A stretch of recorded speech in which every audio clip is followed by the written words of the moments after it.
Okay, we're base, page 221. Nifritzu olav. The first halach spoke with nifridu olav. The word nifridu means they're separated. I mean, there's space. They're not tightly associated with the spine of the lulav. Nifritzu olav. Hushi yidaldalu bishidro shalul bali chorios, kebali chorios. Meaning that it protrudes from the spine of the lulav like bali chorios. Like if you have a branch where you have other branches protruding from the side of the branch. Meaning it's not really pliable. Meaning they grow downward. Uforatsta. What's foratsta means? Spreads, like it's posel, then it's posel. Definitely, if it's nekru, they're actually detached. The posla filogodon. You know, that's artificial lulav. You have the leaves which are actually torn off, and by putting the band, it looks like naturally the leaves are attached. They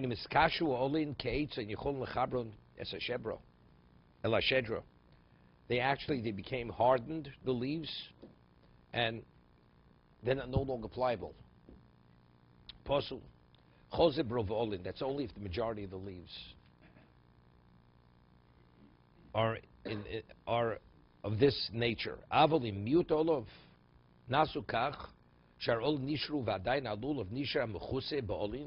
majority of the leaf, the spine, is covered with the leaves of the lulav.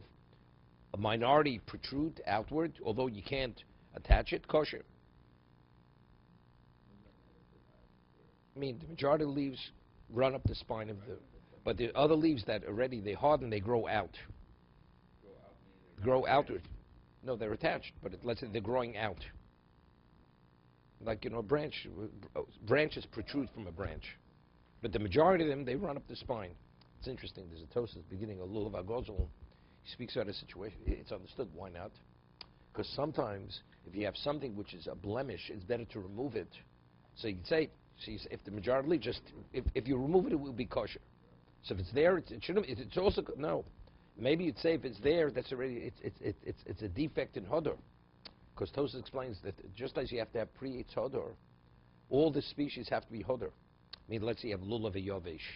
If you have an ester which is dried out, it's not valid. It's not because it's the issue is zeked levaveyu, because there's a characteristic of the dalaminim, it has to be hodor. So over here, you would think if you have, even though the majority of the leaves run up the spine, but since you have these other branches, these other leaves which harden, they protrude, maybe they have to be removed, because if they're not removed, it's actually detracts from the hodor of the lulav. That he says, as long as the majority of the leaves run up the spine, even though the minority of that, it's fine the way it is. Definitely, you have the majority of the leaves there. I mean, it doesn't contribute anything to the lulav, right? That's the chiddush. That even though he didn't remove them, if you remove this, it's poshut. It's simple that it's kosher, because the majority of the leaves are running up the spine. But you think if you'd leave the minority, since it detracts from the beauty of the lulav, maybe it should invalidate the lulav. That he says, no, as long as you have the majority running up the spine, it's a valid lulav. It's valid. Let's see the Mishna Berura. Dahainu, Ritzalomar, the Gam Zeb, who Bechlal Nidadlu Meorech Hashedro, Av Shadayin Lo Nekro Michuburon. Although it wasn't detached from the spine, Wadinim Nekro Bimokom Chiburon Beshedro, Daim Urin Tas, Avshin Tluis Lamato, Vimashidro Ba'atzma Nishbro Tlui Lamato. Actually, let's say the lulav itself is actually, it's actually broken. But this will only happen only if the lulav is very hard. Otherwise, it's pliable. I mean, you can't break a lulav. I mean, you can bend it. When you break it, nearly the kosher. Bedavko Berovolin. The domi lebehemish nishburov tzalusev treifo. He says if you have an animal which the majority of its vertebrae were broken, it falls as a fall, and the majority of the vertebrae, it's only the the ribs. So said the majority of the ribs are broken. Treifo. V'nishbura shedra kshero. Ochen yesh lo'ogdo sham shalipo lamato. Shedra is the spine of the lulav.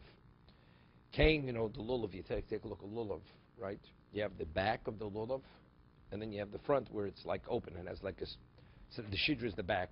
The back was broken. Of the animal? No, he says, just as we say over here, he says. He says that the shedra itself broke of the lulav. Utlui lamato. Haino, which means it's not broken, it's still attached. Nearly the kosher. Dafka brov olim posel. So only if the majority of the leaves are actually removed, that's what's posel. Domi lebehemish nish brov tzalosel. If the majority of the leaves are torn off or actually are barely attached, it's posel. But yet, he's like the animal. The majority of the ribs are broken, the animal's treifa. If the spine is broken of the animal, it's not a treifa. No, but again, the Gemara associate. Well, no, it's not. The Gemara speaks about that. What causes the animal to become a treifa? It's the Gemara in Sukkah. If you have an esrog, if you have a lung of an animal, right? And if you ever studied, you in dietary school, so you do some anatomy, pathology. If you ever touch the lung of an animal, I don't know what the lung of a human being feels like. It's hard. It's like hard rubber. It's firm. It's very firm. The lung is very firm. If an animal is sick, it becomes all the corpuscles within the lung are actually it becomes fluid. It's just like a sack of fluid. The outside, no, inside, it's like solid. So no, has nothing to do with that's not glat. That's not glat, not glat. No. Glat is something else. There, the lung itself is not a healthy lung. Glat is we have a perforated lung. You have a perforated lung, and then you have an adhesion, which you're not. That may be like mucus, actually filled the hole. So that's the question. That mucus is an indication. Mucus, which became an adhesion, is an indication that it was perforated. It's like if you have a cut, you have fluid and it becomes a scab. The scab is an indication that there was a cut. So having this adhesion, that means the fluid went and filled in the hole, the perforation, but there's a hole in the lung. So it's not, no, so there's a whole question, if it comes, you could peel it off, and there's nothing underneath. So that's just fluid which accumulated, which solidified on the surface of the lungs. That's nothing. So the whole idea, you peel it off, does it peel off, doesn't peel off, what determines whether something's glat or not glat. Real glat, there's no adhesion whatsoever. You don't even attempt to take it off. So the Gemara in Sukkah says that if you have sometimes you have an esrog, you touch the esrog, it's not firm. It's the outer shell, the peel, and inside it's like mushy. No, it's like, when Maish goes to Costco to pick watermelons or melons. He feels it, is it mushy or not mushy? Okay, so the Gemara equates the esrog to the lung.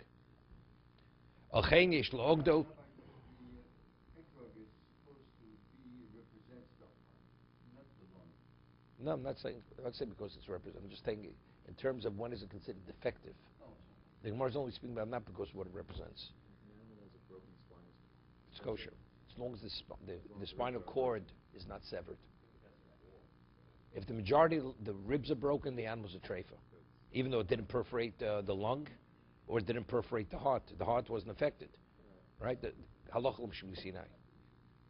Right? That's what it is. Like you have a little broken in half, so you hold a lulav, and it's like it's a right angle. It actually droops, so you have to bind it that it stands straight. No, others say they disagree. That if the lulav is broken, even though it didn't detach, it's still attached. He says you can't compare the two. But if the spine is broken, what determines whether an animal is a treif or not? Whether the spinal cord is severed. If the spinal cord, it's not the bones, it's not the vertebrae, right? It's the what? It's the spinal cord. If the chut hashedra, that means the spinal cord is severed, even if the bones, the vertebrae are intact, treifa. Say big the yesh kozav the kavos mogaram nishbra mamish. He says the mogaram when he says if the spine of the lulav is broken, it doesn't mean literally broken. Dimkei lo oduv miniktam rosha the posul. Rotzloma mismotit lamato. Meaning if you hold the lulav, it actually it cannot hold. It's not firm enough that it actually stands straight, right? It like droops. Normally you say a leaf. The leaves normally they separate, right? And then afterwards they get closer to the spine as it hardens, right? So it's the same thing here. The lulav itself is not sturdy enough that it stands upright. It droops off to the side. He says not simple. You buy a lulav, it should be firm enough and sturdy enough that when you hold it, it stands on its own. It's not that you have to secure it, that it should stand straight. I don't see any. How do you see when the back is broken, the spinal cord is broken, that you could use it as a weapon? He said it's kosher. You know, all these things we discussed today, you know, one time the Daled Minim were rare commodities. People, the Gemara speaks about people used to keep a lulav from year to year. Because there's a question, you could actually keep a lulav from year to year because to what degree, how dry does it have to be considered puzzle?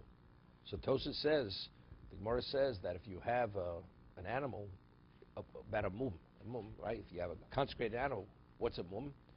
So it says that if the ear is brittle, to what's considered brittle, that if you put your thumbnail to the ear of the animal, and actually it'll crack.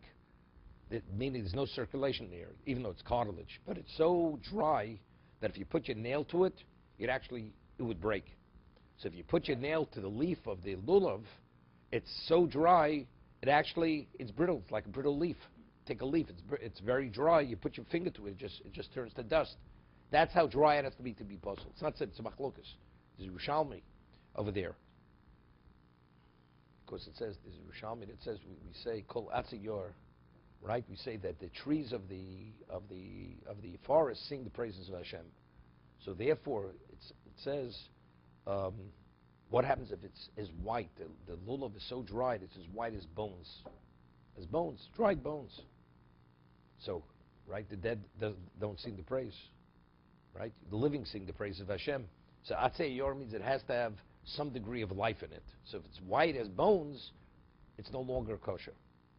So it's not the degree of brittleness, it's the whiteness determines, even if it's not that brittle, it's less than that.